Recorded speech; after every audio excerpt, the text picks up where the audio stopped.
Wassalatu wassalamu ala sayyidina Muhammadin sayyidil mursalin wa ala alihi wa sahbihi ajma'in. Asyhadu an la ilaha illallah wa asyhadu anna Muhammadar Rasulullah. Allahumma shalli ala sayyidina Muhammad wa ala ali sayyidina Muhammad. Bapak-bapak, ibu-ibu, saudaraku, jemaah salat subuh yang insyaallah kita sebentar lagi akan mendengarkan kajian-kajian Islam yang dimuliakan Allah Subhanahu wa taala. Padahal kita tidak henti-hentinya memanjatkan puji dan rasa syukur kita kehadirat Allah Subhanahu wa taala, yang mana kita masih diberikan kesempatan, kesehatan, dan juga pada saat ini kita dalam keadaan sehat walafiat, tidak ada kurang suatu apapun, sehingga kita dapat hadir kembali di rumah Allah di Masjid An-Nahdlatul ini untuk menghadiri acara rutin kita, yaitu kajian ilmu Islam. Bapak-bapak, saudaraku, sebagaimana biasa pada setiap minggu pada subuh kita di Masjid An-Nahdlatul ini rutin mengadakan kajian-kajian Islam.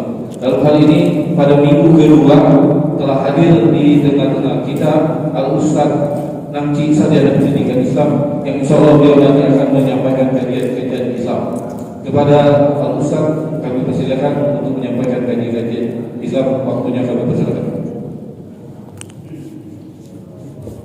Baik, terima kasih MC yang telah berbantu kepada saya pagi hari ini. Bapak Ibu, termasuk saudara Allah, mari kita awali pertemuan kita dengan salam. Assalamualaikum warahmatullahi wabarakatuh. Alhamdulillah, wassalatu wassalamu ala Rasulillah wa ala alihi wa sahbihi wa mawala.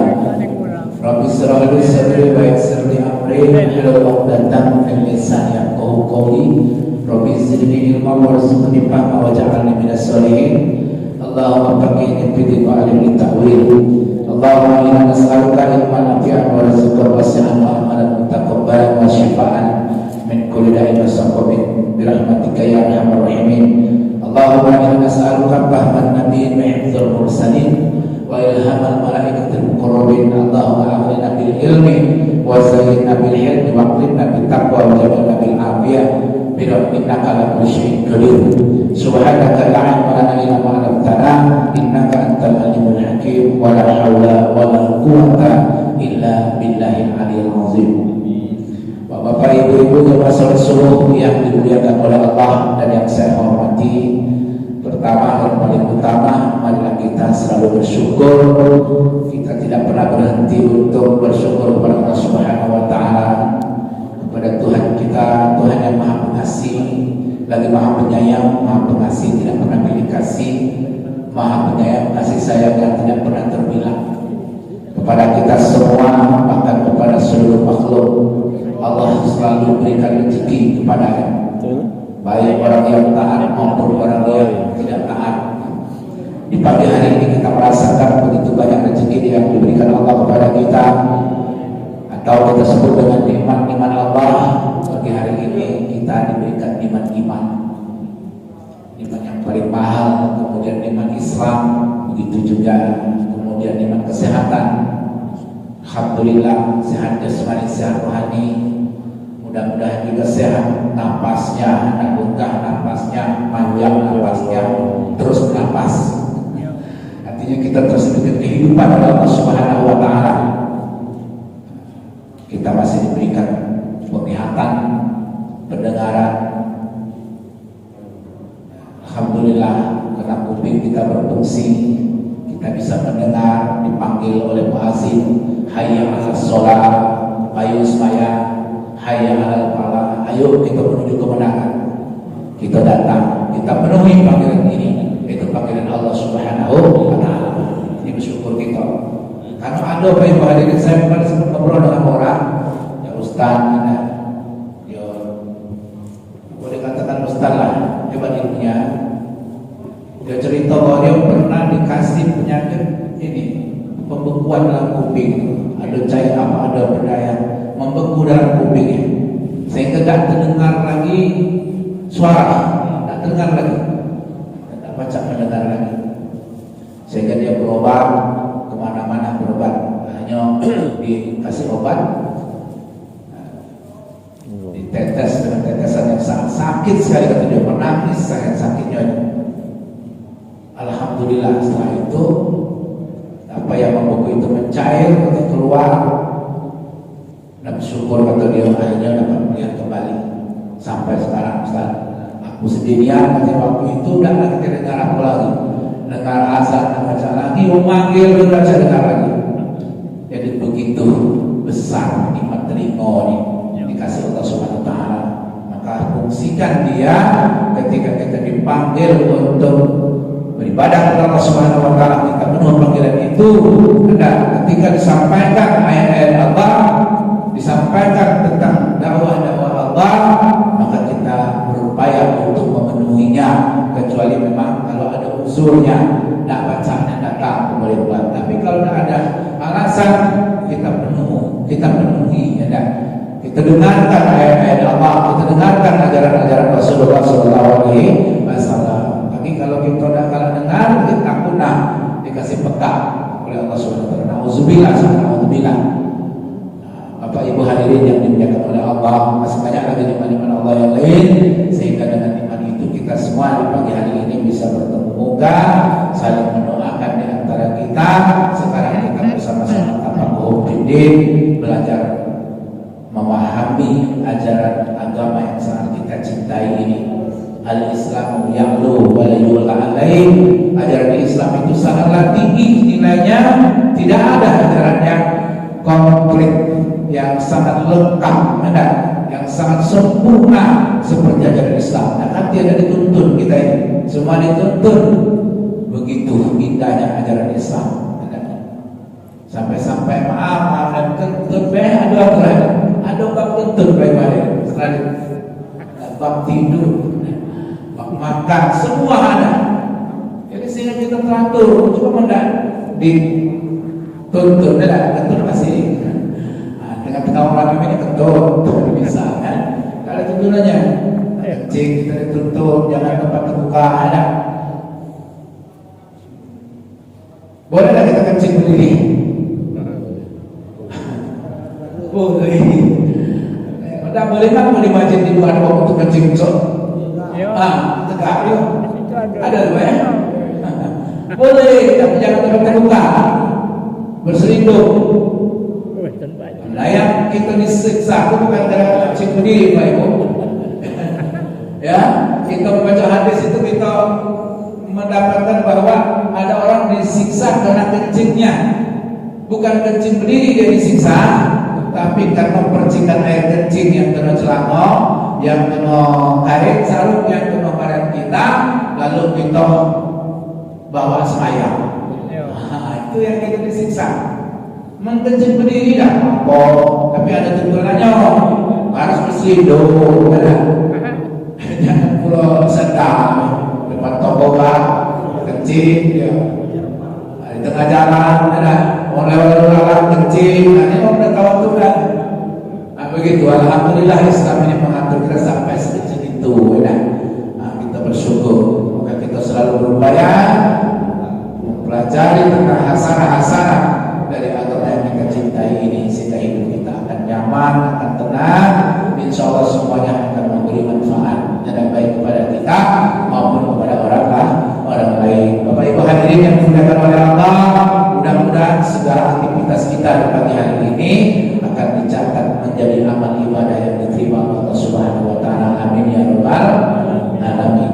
Kemudian daripada itu kita selalu tidak pernah lupa untuk berselawat kepada Nabi kita Muhammad SAW yang mengandung makna yang sangat luar biasa, manfaat yang sangat luar biasa. Kita berselawat Allahumma sholli ala sayyidina Muhammad wa ala ali sayyidina Muhammad. Ini sering saya sampaikan Pak Ibu hadirinnya, semoga kita mendapatkan manfaat yang banyak. Apa kata Nabi? Suatu hari datang kepada malaikat Jibril.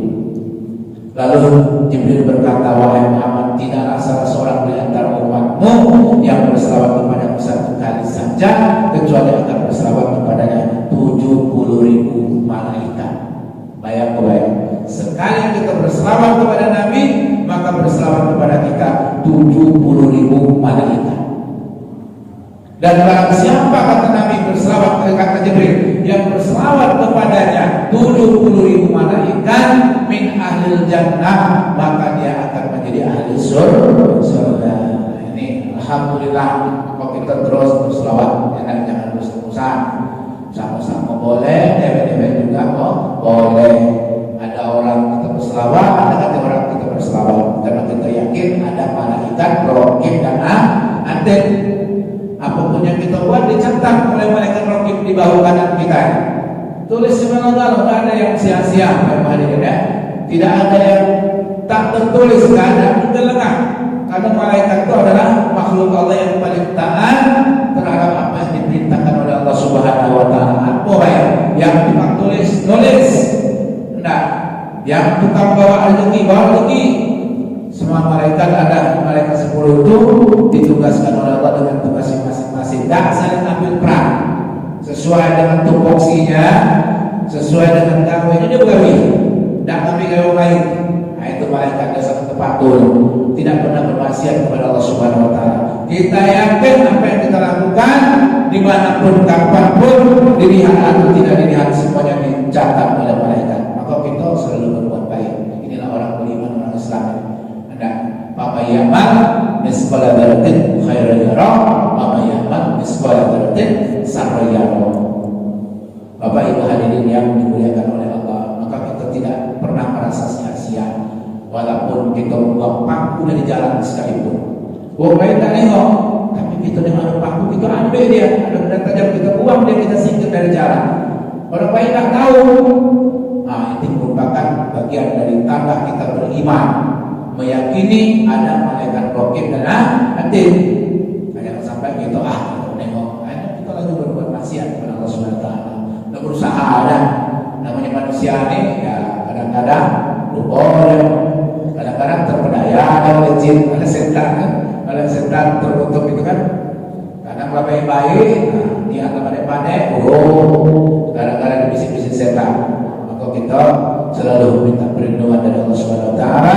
A'udzubillahi minasyaitonir rajim. Aku berlindung dari godaan setan yang terkutuk. Karena setan dari musuh kita yang paling nyata, banyak ayatnya.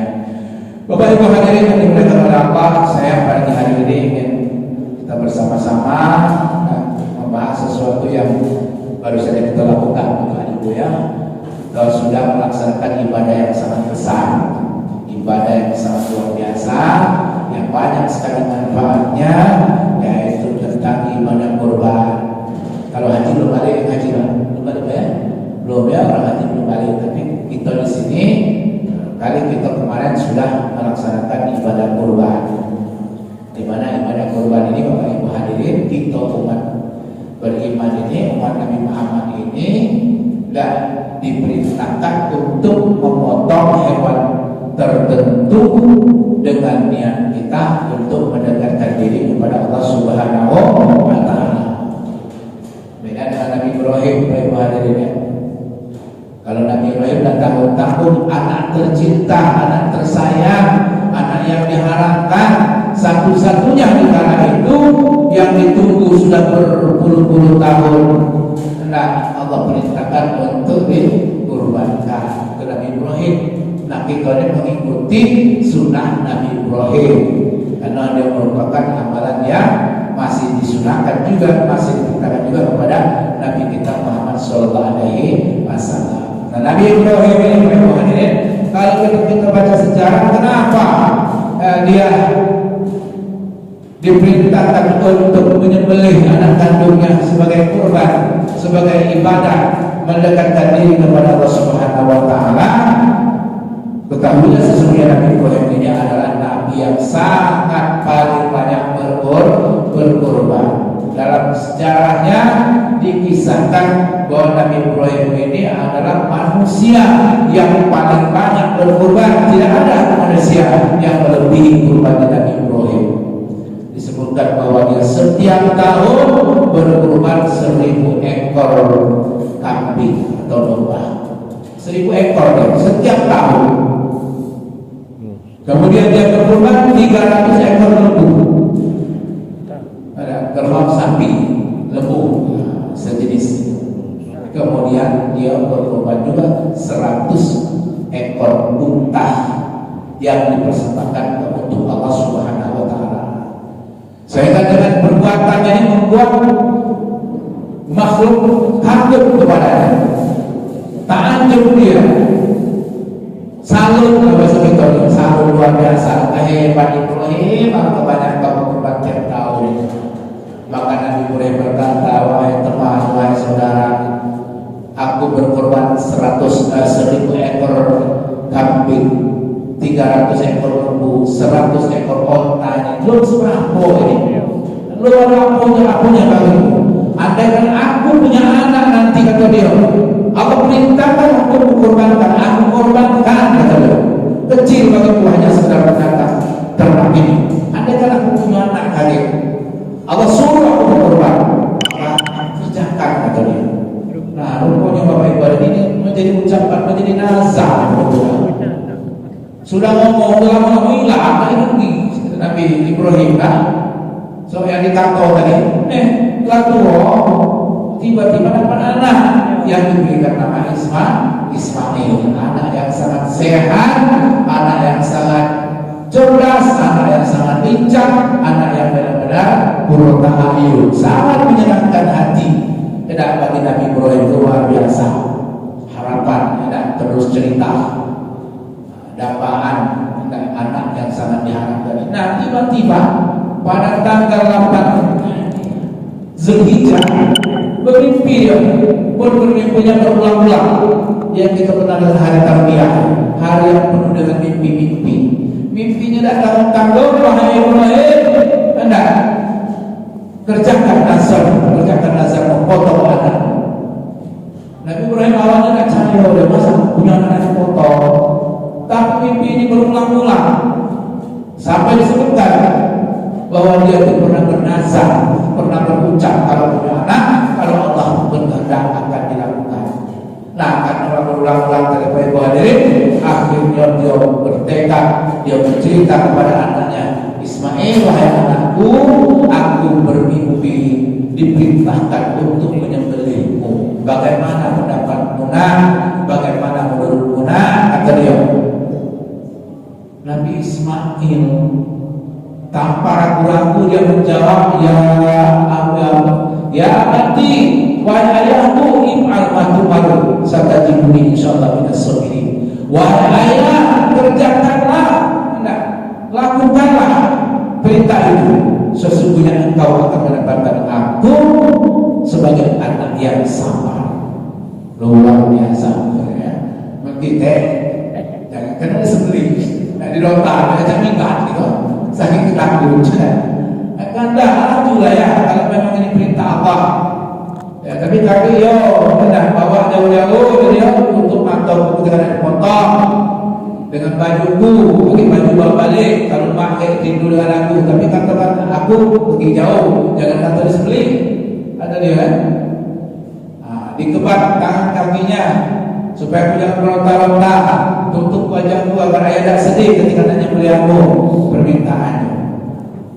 Itu Nabi Ismail alaihissalam. Jadi Bapak Ibu, artinya kita jangan masing-masing dengan ucapan adalah doa bisa menjadi nazar. Jangan terucap dalam hati, belum baru dalam hati. Pada kadang-kadang kita di dalam hati kan, kalau sudah pada cekil mati, kalau sudah pada cekil banyak guna menyusi A, menyusi B, menyusi C, juga. Pas teman lagi, ada apa? Dan pergi. Kalau lupa sayang boleh. Maka dia jangan terucap jadi nazar. Kalau masih dalam hati dia baru dia baik. Kalau pahala dulu, walaupun ada dulu, ini bedanya dalam Islam ini. Kalau kita berniat berbuat baik tak terlaksana, itu dicatat sebagai pahala sudah. Berniat haji lalu mati sudah dapat pahala haji. Tapi niatnya dari niat, ada. Udah naik haji, mungkin tak gitu. Cuma niat kalau baik, kalau ada niat baik. Karena memahami hadis, innamal a'malu binniyat. Segala amal tergantung dengan niat. Likul imri'in ma nawa. Setiap orang mendapatkan hasil sesuai dengan niat. Kita berniat niat kita sungguh-sungguh, bukan hanya berniat baik lemah ya. Dapat pahala umrah, guna haji, berniat baik. Tapi tidak kata usaha gitu, sungguh-sungguh dan ada apa gitu. Baca dikata pemain main gitu nah. Tapi kalau kita benar-benar sudah bersungguh-sungguh, bahkan baik hadirinnya. Saya pernah membaca bahwa kita hutang dengan seseorang, kita berniat ingin membayarnya, tapi sampai kita mati tidak terbayar bukan itu. Rasulullah akan jamin. Pernah dengar kan? Ya? Ibu ya, kita berutang, tapi ini kita nak bayar. Sampai kita mendapatkan kematian dan terbayar kita utang itu. Ahli waris tak sanggup membayarnya, tak punya kemampuan dia ahli warisnya. Rasul jamin utang itu. Tapi tadi tergantung dengan yang awalnya menutang dalam niat nipu, namudi ya kan? Nah ada belago, gimana lagi belago gitu. Aduh gitu lah. Kadang-kadang dulu kayak gitu. Nanti orang lain dulu udah menyebut kita baca pembunuhan pas ngaji ya. Nah, jadi pastikan niat kita, kalau memang niat kita niatnya baik, dan insya Allah tuh kalau soal utang. Bapak Ibu hadirin yang dimuliakan oleh Allah, kembali kepada yang ada korban tadi ya, bahwasanya terhadap tentang berkorban ini orang bertanya apa sih hukumnya berkorban itu, wajib apa sunnah? Coba Bapak, wajib apa sunnah korban itu? Sunnah. Kaitan dengan korban Bapak Ibu hadirin, bahwa ada dua pendapat. Ada yang kata sunnah, ada yang kata wajib. Ulama ini berbeda pendapat tentang ibadah kurban. Jadi ada sebagian ulama mengatakan dia hukumnya wajib. Ketika ditanya apa dasarnya, dia membaca ayat Quran yang saya baca tadi di rekat kedua tadi, surah Al-Kautsar. Nah, Allah berfirman, Inna a'taina kal kautsar, yang artinya sesungguhnya kami, kata Allah, telah memberikan kepada nikmat yang sangat banyak. Ya, bagi orang-orang yang sudah punya nikmat banyak, maka dia diperintahkan berkorban, katanya wajib berkorban. Para ulama ini mengatakan demikian. Fasalli li rabbika wanhar, karena dapat nikmat yang banyak ini, maka kerjakanlah sholat, beribadahlah, lalu berkorbanlah. Nah, sehingga ulama ini mengatakan hukumnya wajib, karena perintahnya beriring dengan perintah sholat. Kemudian ada hadis Nabi yang lain mengatakan bahwasanya man wajada sa'atan falam yudhhi fala yakribanna sholana, kata Nabi. Barang siapa diberikan kelapangan harta, kelapangan duit, enggak ada duitnya, tapi dia tidak mau berkurban, fala yakribanna sholana, kata Nabi, jangan dekat-dekat tempat sholat kami. Jadi disuruh pergi kamu, kalau kamu duit banyak datang pergi kamu, dan segabung dengan kami. Nah, alhamdulillah. Nah, kalau kita ini dah apa namanya, dah diakui Nabi sebagai umatnya, duit ada, di bawah bantal ada duit, di bawah baju ada duit, dalam kantong ada duit, kemakan cukup, cuma tak kalah berkurban. Kata Nabi lah, dosa kita dengan kami, kata Nabi. Kita yang punya duit, yang ada duitnya, jangan berkorban. Ini dasar mereka mengatakan hukumnya wajib. Bahkan hadisnya tahu hadis riwayat Tirmizi. Nah, ini dalil ulama yang pertama. Kemudian kelompok ulama yang kedua, mereka mengatakan sunnah, Pak Ibu ya, sunnah muakkadah. Sunnatul muakkadatun, sunat yang paling dianjurkan pada kita. Ya. Apa dasarnya? Ada hadis Nabi yang mengatakan, umirtu bin nahri wa huwa sunnatul lakum. Aku diperintahkan untuk berkorban, sunnah bagi kamu. Bagimu wajib, bagi kamu hukumnya sunnah. Nah, ini spesial untuk Nabi ya. Wajib itu bagi Nabi kalau dari hadis ini. Kemudian ada lagi hadis yang lain mengatakan kutiba alayyan nahru falaisa biwajibin alaikum. Aku diperintahkan berkorban berkurban, tapi tidak wajib bagi kamu. Nah, ini ulama kedua mengatakan hukumnya sunnah. Tapi kebanyakan ulama, mayoritas ulama, mereka sepakat mengatakan hukum berkurban itu sunnah muakkadah, sunnah yang paling dianjurkan buat kita semua. Nah, kita boleh pegang dua, Pak. Kalau kita merasa wajib, laksanakan. Ulama ada mengatakan wajib. Kalau yang kedua mengatakan sunnah muakkadah, kita laksanakan hukumnya sunnah. Ada, kita memang tidak mampu, tidak dosa. Nah, jadi kita pegang dengan pendapat-pendapat ini. Jadi yang perlu mengatakan wajib ada dalilnya, yang mengatakan sunnah ada dalilnya. Jangan saling ngatur. Jangan ngatur itu kafir. Kalau udah berubah orang kaya kafir, oh ya. Jadi ini kaitan dengan hukum ibadah kurban. Ibu hadirin yang dimuliakan oleh Allah. Kemudian untuk binatangnya sudah ada ketentuan, Pak. Kemarin kita sudah memilih untuk berkurban, untuk domba ataupun kambing, biri-biri sejenis itu, maka dia wajib berumur 1 tahun lebih. Nah, untuk 1 tahun lebih umurnya. Kalau domba, kalau kambing, apa namanya? Kalau domba beda domba dan kambing kan? Domba, kalau domba 1 tahun lebih. Ada dari gitu dari domba. Jangan ada biri-biri. Kalau sama beda. Biri-biri yang bulu lebat. Di dusun banyak di dusun. Di kota ini jarang kita dengan biri-biri. Nah itu 1 tahun lebih umurnya. Beda dengan kambing. Kalau kambing umurnya 2 tahun lebih. Kalau bawah 2 tahun tidak sah, gitu. Baik untuk kurban maupun untuk akikah. Ya. Maka umurnya dipastikan itu kalau biri-biri 1 tahun lebih, kalau kambing 2 tahun lebih. Untuk sapi harus berumur 2 tahun lebih, sama dengan kambing. Nah, ini kaitan dengan umurnya. Kadang-kadang kita bingung, kan?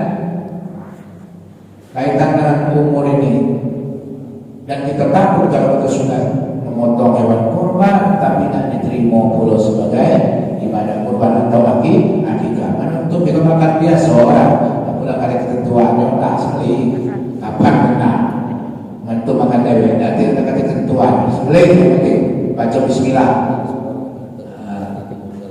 Kemudian onta, kalau onta harus 5 tahun lebih. Nah, ini hewan-hewan yang ditentukan untuk kita kurban. Tidak boleh yang lain. Tidak. Karena ada yang mengatakan memang hewan yang dipotong adalah hewan ternak. Lagi itu peternak kucing pula. Tidak boleh. Atau ternak berudara. Saya dulu pernah mendengar orang ini bukan dari ustaz, bukan ada orang yang ngatur. Man kita tidak mampu berkurban, dia potong ayam. Nah, bawa pilih, lagi anggap berkurban. Nah, dulu masih kecil, masih ada bapak-bapak, aku ibu berluar kerja. Sering saya dengar di dusun tu, potong ayam, cukup. Sayang kambing dan singkong tu, ini cuma singkong tu lah. Potong ayam, ada nanti ternyata. Salah pahamnya lah, karena hewan kurban itu sudah ada ketentuannya. Bagaimana jadinya mereka Allah ya. Kemudian berkaitan dengan kondisi hewan yang kita kurbankan, ada 4 hewan yang tidak sah dijadikan kurban. Ada 4 kondisi hewan yang tidak bisa dikurban. Yang pertama hewan tubuh, peceng, mata sebelah. Atau aku punya mata tapi tidak dapat rumput, ada dapat kertas. Atau rambut, itu kali dia rambut kan? Jadi rambut itu bukan manusia yang rambut, ternyata hewan ternak pun bisa rambut. Ya. Jadi hewan yang cacat matanya tidak sah dijadikan kurban. Kemudian yang kedua hewan yang sakit, maridatul albainu maraduha, hewan yang sakit yang jelas sakitnya, ketengok dan sakit, cuma sakit dalam dan kulit gitu kan. Tiba-tiba dipotong dalam soal ular, yang ini ada ular atau ada apa kita mati. Tidak tahu tuh, itu terlepas daripada ketentuan ini, kita tidak tahu yang di dalam kan. Tapi kalau memang ada jelas terkulit, saya berjalan, berjasa rugi, royal, dan makan lagi, walaupun badan gede. Badannya besar barangkali, tapi jadi hewan korban. Kemudian yang ketiga, hewannya kencang. Kalau bahasa itu apa? Pincang. Kencot kalau bahasa pincang, kencot. Kalau bahasa Indonesia apa? Pincang. Nah, yang pincang tak boleh. Lalu kelihatan kawan-kawan jalannya tak lurus, tidak seorang pun tubuhnya sangat penuh besar, tapi cacat. Di mana Qabil dan Habil ini setelah dewasa, syariat menentukan harus nikah. Ketentuannya nikah dengan lawan jenis. Sedang pertama ya, baik-baik, Qabil disuruh menikah dengan adiknya Habil menikah dengan adiknya Qabil. Karena anak Nabi Adam itu bukan lahir kembar terus. Kalau ada salah 20 kali melahirkan si Hawa itu. Jadi setiap kali dia hamil kembar, dan sepasang. Yang anak tuanya Qabil dan bernama Ikrimah. Sedangkan anak kedua itu Habil berpasangan dengan Labudah. Nah, syariat menentukan bahwa mereka harus kawin silang, tidak boleh kawin serpa lahir, tidak boleh. Tidak serpa tidak boleh, tapi silang pada masa itu kan. Kalau sekarang tidak boleh sama apa. Nah, syariatnya berubah. Tapi dulu sama dia. Bapaknya Adam, bapaknya Hawa, belum beradik kandung. Tapi ketentuan saya di masa itu hendaklah silang. Setelah dikatakan, diperintahkan kepada ini, kita tuh akan dinikahkan, Qabil galak.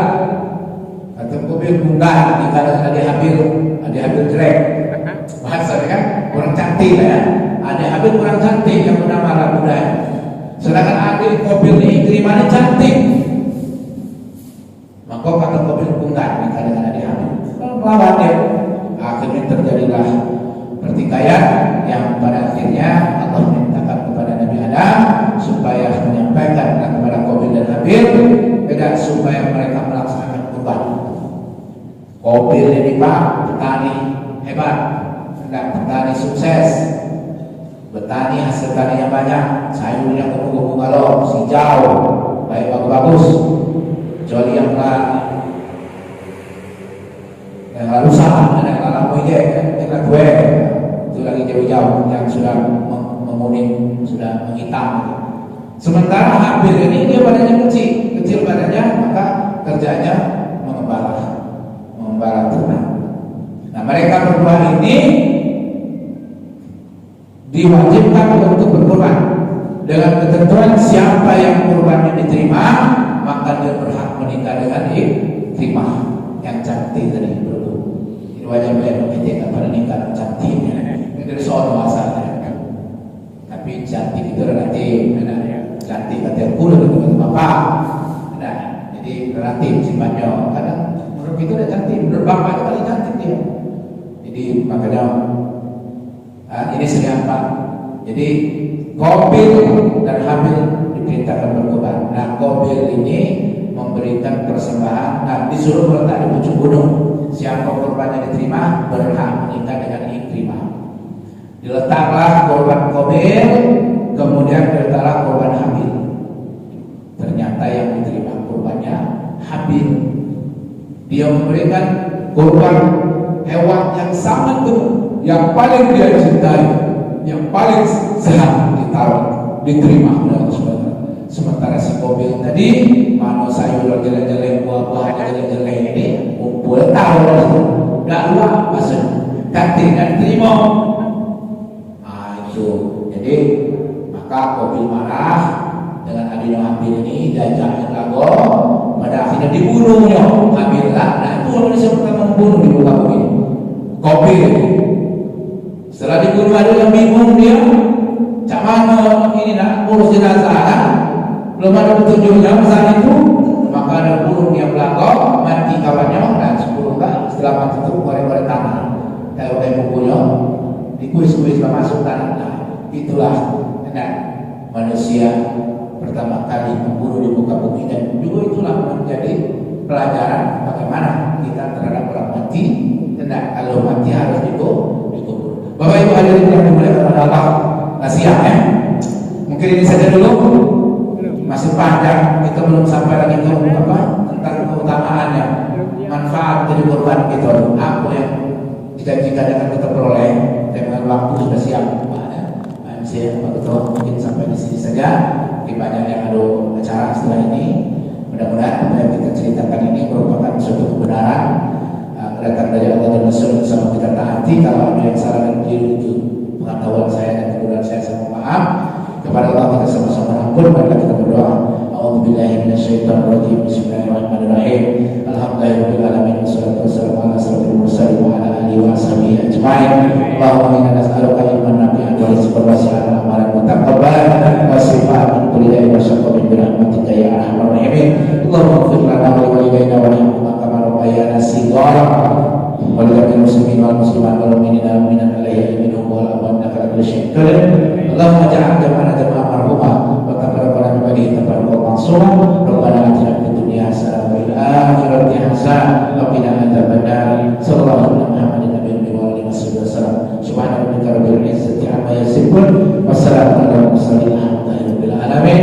Assalamualaikum warahmatullahi wabarakatuh. Assalamualaikum warahmatullahi wabarakatuh.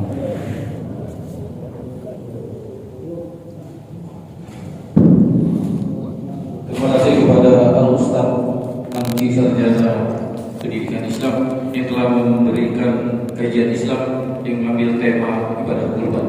Mudah-mudahan dengan kehadiran kita di setiap majelis ilmu dengan menjadi sebab Allah akan menurunkan rahmat dan berkah kepada kita semua.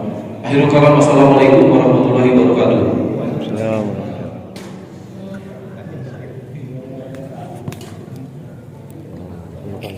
Terima kasih ya. Barakallah.